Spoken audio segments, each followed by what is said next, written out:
Hi, everyone. This is Stan Mallon, the Paranormal Yakker. Today's show is part two of a two-part interview I did with Ryan Musgrave Evans, author of Children of Orion, Finding the Crypto-Terrestrials. From your observations, Ryan, as well as those of others who saw the advanced crafts of the CTs, what did they look like? And would you describe them as looking similar to the flying saucer-shaped crafts most of us are familiar with, or did they look different? Yeah, I've seen triangles. So my daughter and I watched a triangle during the day a couple of years ago, wandering over our house. It was golden with pink hues, and it performed all of these incredible maneuvers. About like if you were to hold out your arm, it was about and look at your thumbnail. It was about half the size of your thumbnail in the sky. I'm not quite sure how large the craft was because I don't know how far away it was. It could have been the size of a small prop-driven plane, or it could have been as big as a football ground or something like that. So triangles, and then I've also seen flying saucers that have a circular look to the top, and then also a bit of the circle, like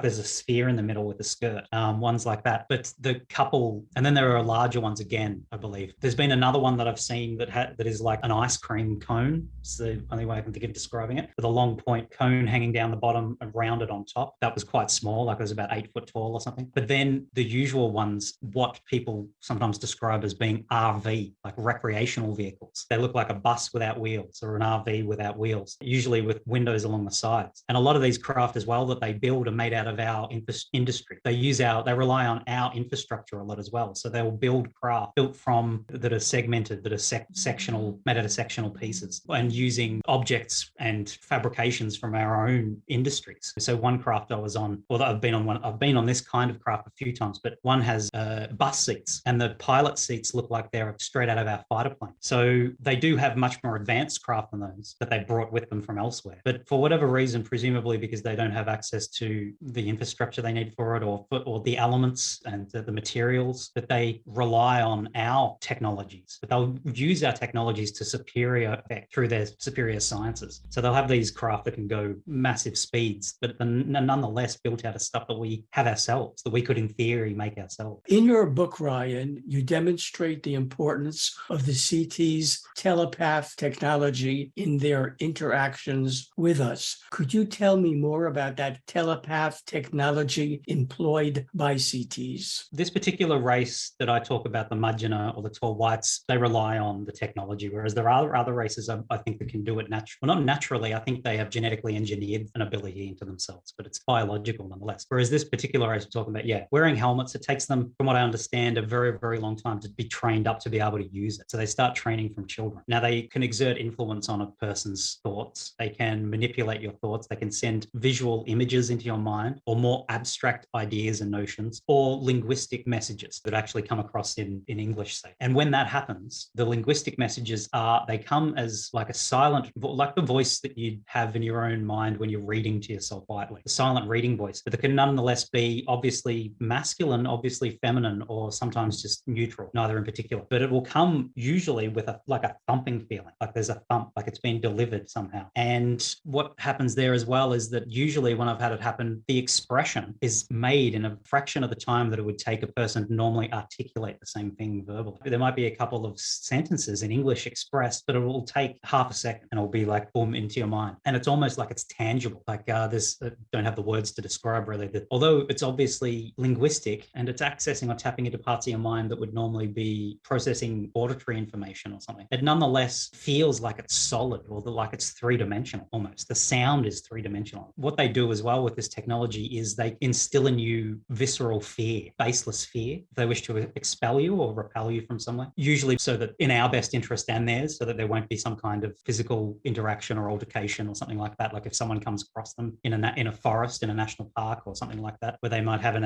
underground habitation, if there's going to be a meeting of some kind and they realize that, they'll send a message into the person's mind to drive them away. The person will just feel like leaving. They'll feel this foreboding. Alternatively, they can instill feelings of acceptance and love into your mind. And that can be disarming as well, depending on what kind of person they judge you to be on the spot. So whether you're the kind of person that will be more inclined to become more aggressive if you feel frightened or not, they'll try another tactic. They have a lot of different tricks. They can and do communicate verbally, of course, and they have their own language. Most of them speak English well anyway. Their own language sounds to Western ears kind of like Japanese or Korean, but they also have a vast array of what I call camo-cants, which are like cryptolex. They're contrived languages, linguistic systems that are based on wildlife sounds, that are based on animal sounds, so barking and chirping and whistling, hooting and things like this, and they can code switch between them. So I've heard them speaking in their natural language, sounds a bit like Japanese, and then switching to barking to each other and then twittering and things like that. So they'll mix these things together. You mentioned in your writings, Ryan, that this other race of humanoid beings who inhabit our world, while not identical to us, are closely enough related to interbreed with us. What are the dynamics of that interbreeding process? They do it in the old-fashioned way, these guys. They can, I mean, some of it's more clinical, and they take semen and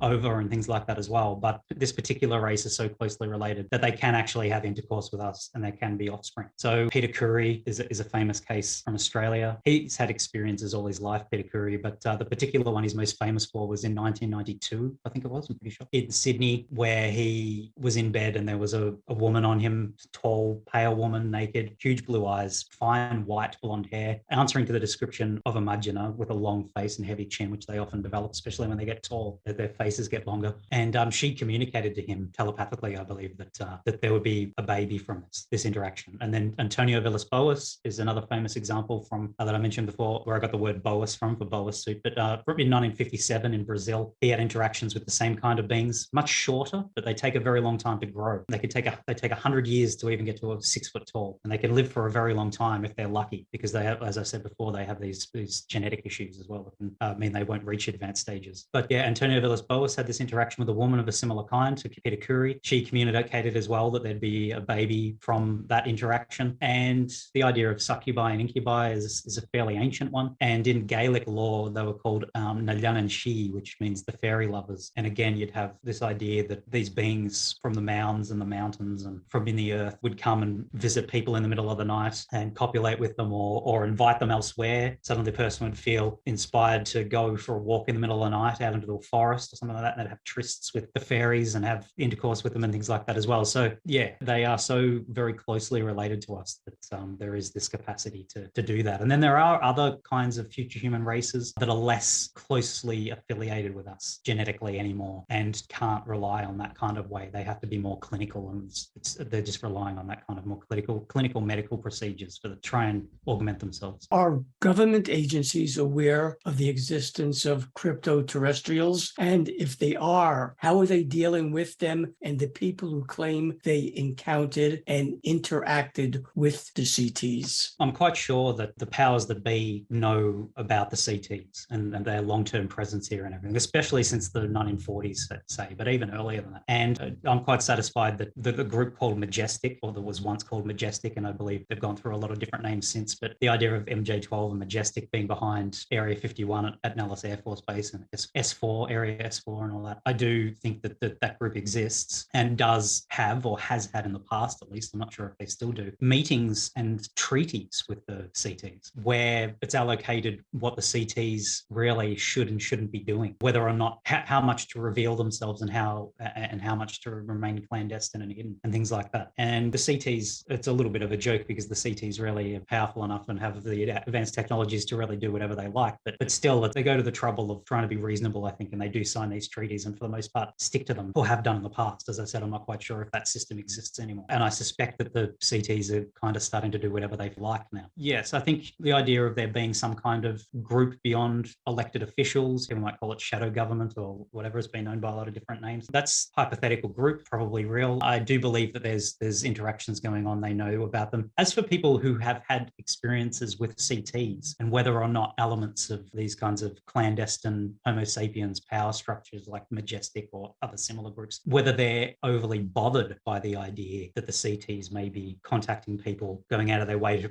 reveal themselves and present themselves in ways that maybe Majestic would prefer they didn't, to leave the status quo the way it is. I mean, there's lots of different theories and ideas as to why maybe Majestic or some other groups like that would prefer if the CTs did not reveal themselves. And it may be to maintain the status quo as it is and the power structure of the Earth the way it is and things like that, because it'll throw a big spanner in the works if all of a sudden everyone comes to understand that there's these other influential races of sophisticated beings that are right here, cheek by jowl to us. I personally have never felt, as an experiencer and as a person that's publicly open about it and things like that, I've never felt watched or threatened or paranoid in any way about, men in black knocking on my door and all that kind of stuff. I do think that some people have had that kind of thing happening. I know that the experiencer that I mentioned before, Christopher Bledsoe, has had a lot of influence, well, yes, maybe influence, but a lot of interest from NASA and the CIA in his particular case. And NASA was particularly interested in the craft he's been on board and asking him about details as to how he thinks the craft might work and things like that. I've personally never had any interaction with any government agencies or anyone hanging around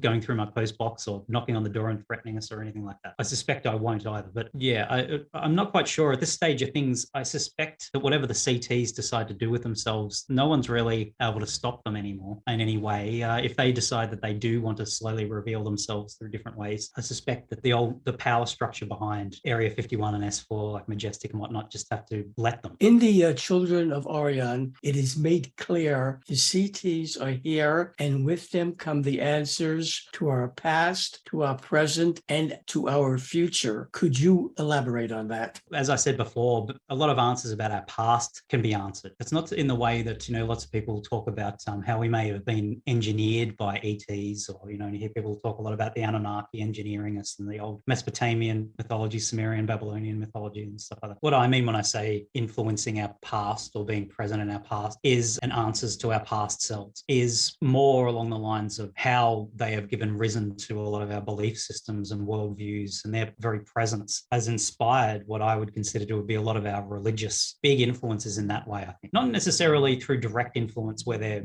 initiating people into their own belief systems or something. I mean, that has happened too, I think. But a lot of their very presence and the empirical reality of their presence inspiring people to basically, as storytellers like humans are, making stories up, making mythologies up, making up different cosmologies and ontologies to explain what they are seeing, what these beings are, why they're here, what's going on. Are they gods, etc., and so on. And as for the present, well, they're present, they're here, they're still interacting with people, and they have a powerful message, I think, about ecological message and also, preserving the biosphere, preserving the Earth's biodiversity, changing a lot of our systems, particularly agricultural systems and things like that. These are messages that they do have for us. And as for the future, then that all ties back into they don't want what happened to them to happen to us, in the sense that they understand what it means to genetically pollute yourself through engineering, and to think as a species that you're very clever and that you're going to make alterations to prolong human lifespans or eliminate disease and move away from evolution through natural selection or something along those lines, so sort of more natural evolutionary systems. If we're moving away from that kind of stuff, they have a message about how that is doomed to failure, because they've had to, because of what they did, those same mistakes that they made, that was what forced them to come back here to us to reinvigorate themselves, to make themselves whole again. Without us, they will go extinct. They have not, and I think they probably cannot, find permanent solutions to their genetic problems without us, without a constant access to a healthy genetic stock and DNA pool to dip into. So yeah, the answers to our past, to our future, because they wish to align themselves with us as well. And as part of the idea of their philosophies as well, which I haven't talked about in that book, but I'm talking about in another book that I'm writing, is this idea of they wish to combine and unify what they see as the 5 races, which are the 4 CT races and us. And none of us can really survive without the assistance of the others. And together we are whole again. So yeah, lots of answers as to our potential future will be with them as well. Should viewers of Paranormal Yacker want to buy Children of Orion, Finding the Crypto-Terrestrials, tales, how can they do that? Amazon, available on Amazon as paperback, hard. So they could purchase the book through Amazon. Amazon, yeah. Amazon will just be there. If you type in Children of Orion, finding the crypto terrestrials, or type my name, Ryan Musgrave Evans, you'll find it easily, yeah. Ryan Musgrave Evans, I thank you for being my guest on Paranormal Yacker. I wish you much success with Children of Orion. Thanks so much, Stan. Thanks for the invite. It's been fun. Hi, everyone. This is Stan Mallow, the Paranormal Yacker. I hope you enjoyed the interview you just watched. To be sure, you're amongst the first to receive new interviews when they're released and to have access to previous ones, subscribe to my free YouTube channel. To do that, all you have to do is press the subscribe button on your screen.